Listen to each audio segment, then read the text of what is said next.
Welcome to Saints. In this podcast, we'll be discovering and discussing fascinating insights to topics and events found in Saints, the story of the Church of Jesus Christ in the latter days. This new 4-volume narrative is a history of the Restoration. And now, Saints. I'm Ben Godfrey, and today I'm joined by a historian from the Joseph Smith Papers, Robin Jensen. Welcome, Robin. It's good to be here. Also joining us again is our good friend, Sarah Eyring. Sarah has recently read Saints Volume 1 and will be sharing her thoughts and questions in our episode today. Welcome, Sarah. Hi, thanks for having me. Today we're going to be talking about 2 chapters, and admittedly, these are a couple of heavy ones, Robin. This is chapter 44 and 45. Let's just jump right in. We learned in our last episode that the Nauvoo City Council had passed a resolution to destroy the Nauvoo Expositor. Yeah. It seems to me that they have underestimated the backlash. What's your thought about that? Yeah, destroying newspapers in the 19th century was not unheard of. It happened. I think the Mormons, to their credit, tried to make it a legal action. Usually this was done through vigilante mobs and whatnot, but the High Council, or the Nauvoo City Council, they really debated and kind of weighed their options. And they went forward trying to do the best they could. But I do think that they underestimated the strong reaction against this activity. We have the Warsaw Signal and their call to arms, and people are gathering in Carthage. What do we know about, there's a new governor in Illinois, Thomas Ford. What was his position in trying to prevent the violence that the Saints had experienced in Missouri? Yeah, Missouri is still relatively fresh, and as governor, you're not going to want violence erupting in your state. I mean, that's just bad PR. It's not good. You have to focus on that. So I do think that Thomas Ford was mindful of the problems that arose in the past, and I think he was doing his best to make this problem go away in a peaceful manner. And as we'll see, that did not happen. So there are crowds that are sort of militia groups and such marching and threatening to come to Nauvoo.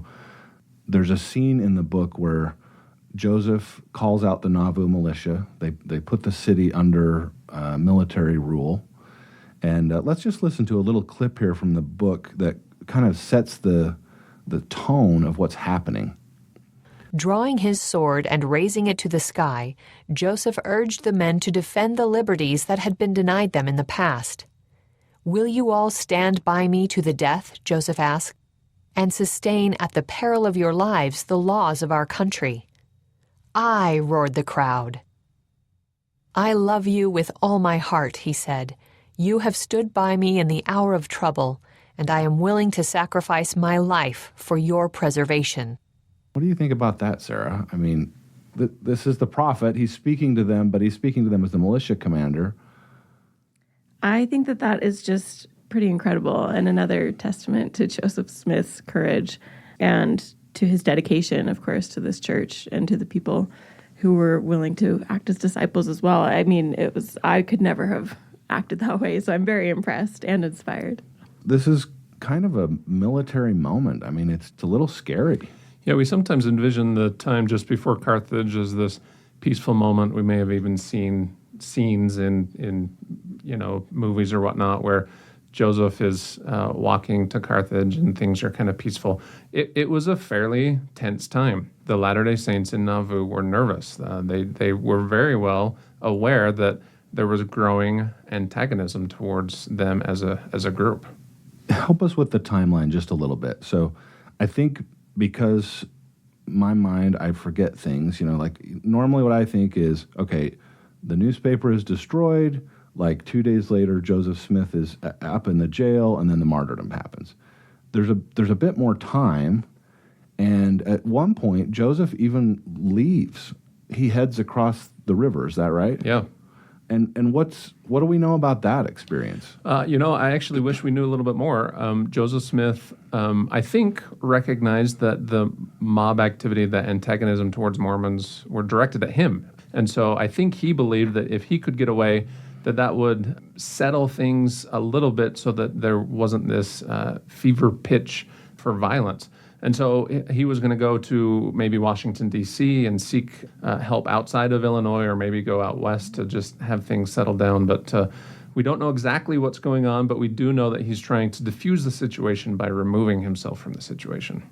So he goes across the river, right, to on the Iowa side. Porter Rockwell comes, and he has a letter from Emma. Let's listen to a little clip here from the book about this. Before Porter left, Joseph gave him a letter for Emma, instructing her to sell their property if necessary to support herself, the children, and his mother. "Do not despair," he told her. "If God opens a door that is possible for me, I will see you again." Kind of sounds like to me from that letter, like he's not coming back. Yeah, that was a real possibility.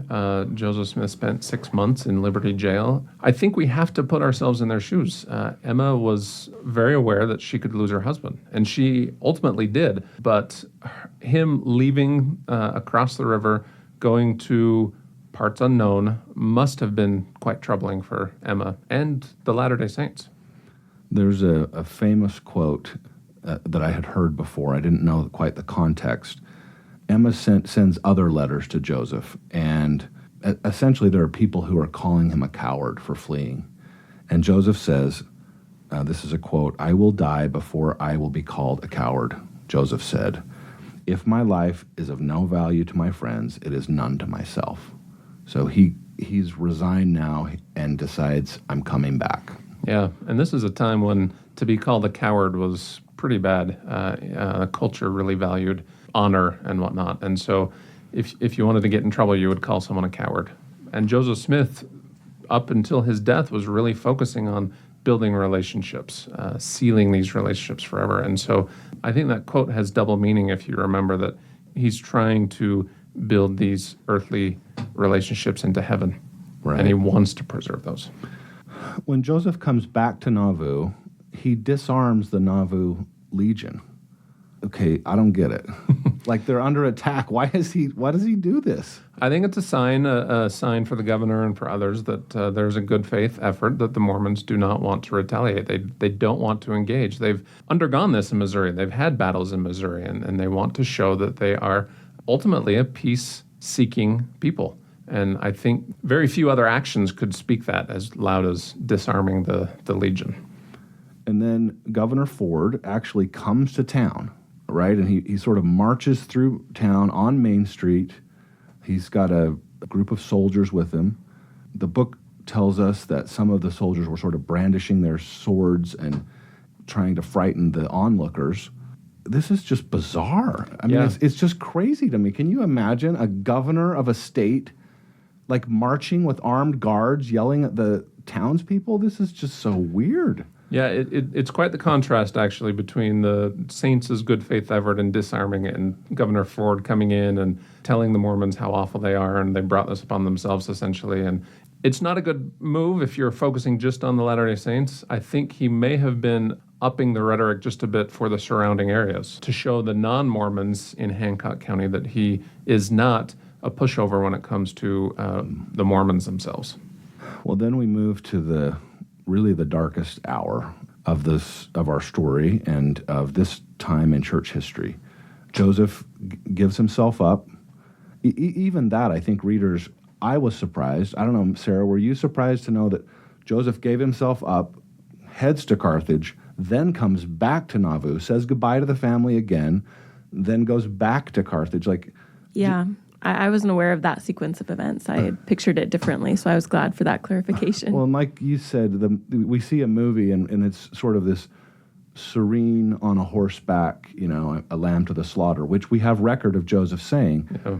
But he said that, then he had to come back. Yeah. And then head back up to Carthage. Yeah, it's this double farewell that, on the one hand, it's nice that you get to see your family again, but doubly painful to realize that this is a long, drawn-out farewell. That must have been super hard for him to come back and say goodbye twice. Sarah, I wonder if you might just recount for our listeners the martyrdom. What happened there in Carthage jail? So Joseph and Hiram and several others are taken to jail. And one evening, as we've learned in the book, they hear a bit of noise. So, Robin, could you tell us more about that scene before the day that they were all martyred? Yeah, so there's this commotion. They hear a gunshot. They hear several people going into the building. Tensions are, of course, high, and so they're trying to get some sleep. And Joseph Smith and others are, looking out the window, seeing what's going on. But then there's this important scene, really quite memorable, I'm sure, for one of the individuals, Dan Jones. He's laying there next to Joseph. They have this conversation. And we don't know everything they say, but I can only imagine that they're fearful, that they're wondering what's going on, that maybe Dan Jones is afraid for his life. And Joseph Smith there, clear to the very end, is a prophet. He prophesies that, Dan Jones, you will eventually see the day when you return to your home country in Wales to preach the gospel. And that must have been a great comfort to Dan Jones and maybe others who overheard the conversation. Wow. And at what point did Joseph have the opportunity to bear testimony to the guards? I thought that was an interesting so he was there in prison. They had guards. Periodically, the governor would kind of parade them about. And through that opportunity, guards were kind of insulting him and whatnot. But he still found opportunities to testify to the truthfulness of the Book of Mormon. It's set in the kind of context of the prison and surrounded by guards. You could maybe justify Joseph Smith not being a member missionary, so to speak, but no, he was, to his literally very last day, he was testifying to the truthfulness of the work that he had done. That's really incredible. So after this first experience, they hear the men and they eventually go away. Of course, the mob comes back. They've painted their faces to obscure their identities.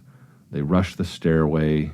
The familiar scene of the ball coming through the door and hitting Hiram, and John Taylor is shot. Does Dan Jones makes it out unscathed? So Dan Jones and there's a few others leave that morning. And then by the afternoon, there's only 4 there in the jail. So Joseph Smith, Hiram Smith, John Taylor, and Willard Richards. Okay. And the fact that Willard Richards escaped, he's one of the biggest guys in the room. And so he had a bullet graze his ear. But yeah, he escaped miraculously when everyone else was either killed or wounded significantly in the case of John Taylor. When it becomes apparent that they're not going to be able to beat down the rifles poking through the door and the pistols that are being shot, Hiram is already dead. Joseph makes a run for the window. He's shot multiple times. He exclaims, "O Lord, my God," falls to his death outside of Carthage jail. Robin, how does this news reach Nauvoo? And all the apostles are scattered all over the place. Can you help us understand a little bit about what happens next? Yeah, I think for those that have grown up in the church or know about the church, they know the end from the beginning. They know how Joseph Smith's life ends. So we really need to imagine ourselves in their shoes. And this was just shocking news. They knew that tensions were high, but this was the prophet that they had known for the last, since their conversion. People did not know Mormonism outside of being led by Joseph Smith. And so word reached Nauvoo. There were several letters, several messengers. In fact, Willard Richards and John Taylor signed a letter that night talking about the news. I've seen that letter, and it's a piece of history. Sometimes we hear these narratives, but we forget that history is made up from pieces of documents. And this document is just so remarkable. It's so short. It says, Joseph and Hiram are dead. John Taylor is shot. I'm okay. And it just, Willard Richards actually calls for peace. Don't retaliate. He's reminding the saints that to lead a Christian life means to turn the other cheek.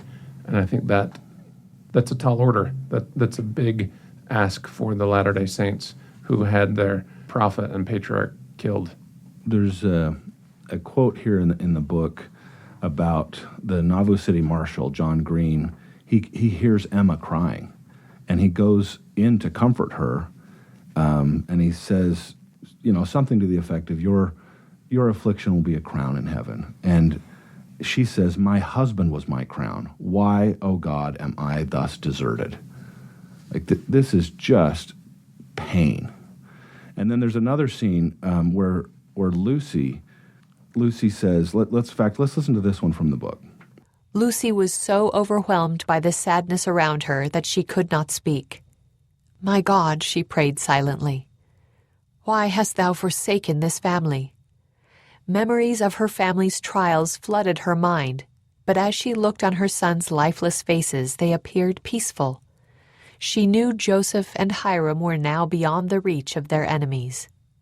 "I have taken them to myself," she heard a voice say, "that they might have rest." This is just, it's sad. I mean, I love Lucy, and I've grown to know her, and throughout as we've read this book, and it's just painful to hear those words.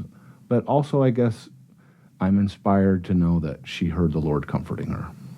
I think that it's incredible to see the way that following the Savior, following Jesus Christ and living his gospel doesn't always necessarily lead to happy or easy experiences. In fact, a lot of these saints in the book have experienced terrible things, like, for example, this martyrdom of husbands and sons. But of course, Heavenly Father is there and his perspective is greater than ours. And so it's just interesting to read these stories where you realize that the way is hard, but you don't have to walk alone. That being said, I can't imagine the pain that they would have felt in this experience. Letters are sent because we have to always remind ourselves, this is not like pick up a cell phone and send a quick text to the apostles. Yeah. It takes days and weeks for the information to reach many of the apostles who are serving on missions. Brigham Young kind of hears some rumors, and then eventually a letter arrives. Yep. He says something about he felt like his head would crack. Yeah. Yeah, he was worried about the administration of the church. How does the church move forward? Again, the church only knows leadership through Joseph Smith, and Brigham Young remembers he was so worried, and then almost immediately he received the revelation. He remembered, no, the keys are still with us. The keys are here in the kingdom. He slaps his knee and says, "Yeah, he gave us the keys." Yeah. It kind of reminded me of the apostles of old. You know, Christ taught them, "I'm going away," and they kind of didn't get it. And then later they were like, "Oh, that's what he meant." Brigham has that moment where he realizes that Joseph has given them the keys. Even with that, there is something that scholars have termed the succession crisis. Yeah. What does that mean? Who was vying for leadership in the church, and can you kind of summarize what happened and who the players were? Yeah, so there's actually a number of individuals, organizations, and it's not just in 1844, but it goes on for many years. But as the book addresses, there are Sidney Rigdon, who was a member of the First Presidency, really desired to, and I think it's a desire from a good place. He's trying to lead the church. Here are the saints that he knows and loves and has served for a long time. He doesn't agree with some of the activities of the Quorum of the 12 and others, and he wants to lead the church in a manner that he sees fit, that will take it in a direction that he thinks makes the most sense. What he doesn't realize, or what he doesn't acknowledge, is that Joseph Smith, shortly before his death, several years before his death, introduced several new revelations, concepts, keys with sealing power and temple ceremonies. And Sidney Rigdon was not part of this, or he didn't receive the fullness of that. Our listeners will remember we've talked about the anointed quorum and the introduction of the endowment, as well as plural marriage in Nauvoo, and Sidney's really out of the loop on all of that. If he was aware, he certainly didn't support it. Yeah. And so here we have kind of a showdown, essentially, between Sidney Rigdon and Brigham Young. And it started amicably. Rigdon and Young had a long time serving with one another, but it eventually came to a head, and the church voted formally to follow Brigham Young. Let's listen to a little clip here from the book that describes this meeting where the vote was taken. As Emily listened to Brigham speak, she caught herself glancing up at him to make sure it was not Joseph speaking. He had Joseph's expressions, his method of reasoning, and even the sound of his voice. Brother Joseph, the prophet, has laid the foundation for a great work, and we will build upon it, Brigham continued. There is an almighty foundation laid, and we can build a kingdom such as there never was in the world. We can build a kingdom faster than Satan can kill the saints off. So the saints vote and they accept Brigham. This, as you mentioned, it doesn't really end some of those seeking for leadership or who have different opinions. There's William Law, Sidney Rigdon. The book mentions another fellow by the name of James Strang. Yeah, he's kind of one of those that not many people have heard about. In fact, this has a family connection for myself. Growing up, I hadn't heard of him. And then I started to do some research, and I found out that my great-great-grandfather joined James Strang for a time. And when I first read that, I thought to myself, oh no, I have an apostate in the family. This was kind of a sad time for my family tree. And then as I did more study with Strang and with this man named William Capener, I realized that William Capener, my great-great-grandfather, wanted to practice Mormonism. He believed in the truths that were espoused in Mormonism. And he didn't always know where that was. There was a time of confusion after Joseph Smith's death. There were several people, particularly in places outside of Nauvoo, who said, Brigham Young, he's not the leader for you. Let me tell you about this individual named James Strang. And my great-great-grandfather listened, saw in Strang's teaching some familiar things about Mormonism, and he began serving a mission. Now, he ultimately realized that Strang was not the true successor, and he came out west to Utah, followed Brigham Young. But as I looked at this story, I realized that those who did not follow Brigham Young were not entirely rejecting Mormonism. They were trying to embrace a form of Mormonism that they recognized. And sometimes they didn't see that in Brigham Young, at least not immediately in some cases. And so individuals like William Capener expressed their faith in ways that we don't recognize, but we do have to remember that, they were trying to practice what they believed. And I would just invite our listeners to go to saints.lds.org, where you can click through to the topics. You can also get there in the church history section of your Gospel Library app. You'll find a topic there called Other Latter-day Saint Movements. And it will explain, if this is new to you, as it was to many of us, some of the other Latter-day Saint movements that happened around the time of Joseph Smith's death. You can read about them there, and there are links to some really incredible resources where you can go and explore as much as you have time to do. So there's an event in this chapter that I hadn't known about before, and that was that Emma requested a blessing from Joseph before he left for jail.